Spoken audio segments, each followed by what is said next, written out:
ئەمساڵ عێراق پلەی هەشتەمی وەرگرتووە.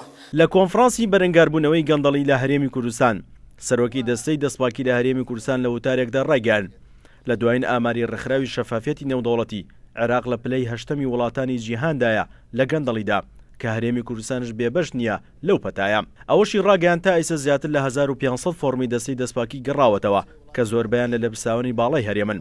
هەروەک لە ئێستادا سەرقاڵی دانانی ڕەشنووسی استراتیژی نیشتیمانین بۆ بەرەنگاربوونەوەی گەندەڵی لە هەرێمی کوردستان.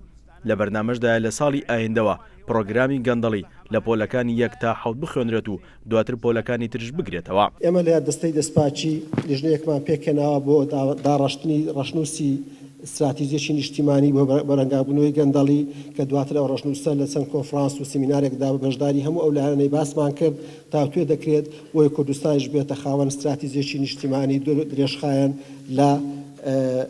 لە دژایەتیکردنی گەندەڵی. سەبارەت بە گەڕانەوەی فۆرمی دەستەی دەستپاکی لە هەرێمی کوردستان لەلایەن وزارەتەکانی هەرێمی کوردستانەوە کە تا ئێستا تەنها وزارەتی پێشمەرگە و ناوخۆ فۆرمی دەستەی دەستپاکیان پڕ نەکردوێتەوە، سەرۆکی دەستەی دەستپاکی لە وەڵامی پرسیاری کورسان نیوزدا هۆکارەکە ئاشکرا دەکات. ئەمە بۆمان نەناردوون، هۆکارەکەی زۆر بەسیتە. ئێمە لە قانونی ئێستا دەڵێ ئەفسەرانی هێزی ناوخۆ وەزارەتی پێشمەرگە، ئەفسەر یعنی هەرچی پلەی ملازمی هەیە لەو دوو وەزارەتەی فۆرمی بۆ بنێرین. خۆشتازە لەڕووی واقعیەوە لە حدودی هەزاران ئەفسەر هەیە، بەڕاستی ئەفسەرێکە ڕاتبی 800-900 هزار دینارە بۆچی کەشفی مەساڵح شمولی بکە.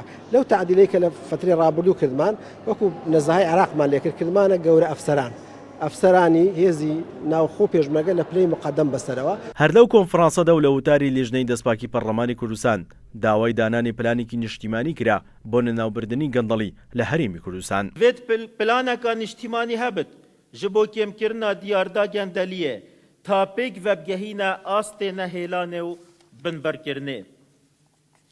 Ev plana hejî bo wê çendê bit egerên peydabûna gendeliyê çareser bikin.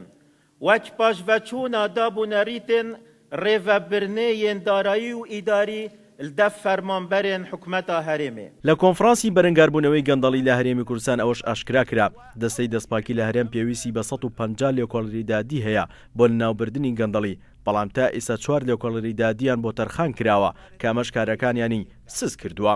سیروان حوسێن، کورسان نیوز، هەولێر.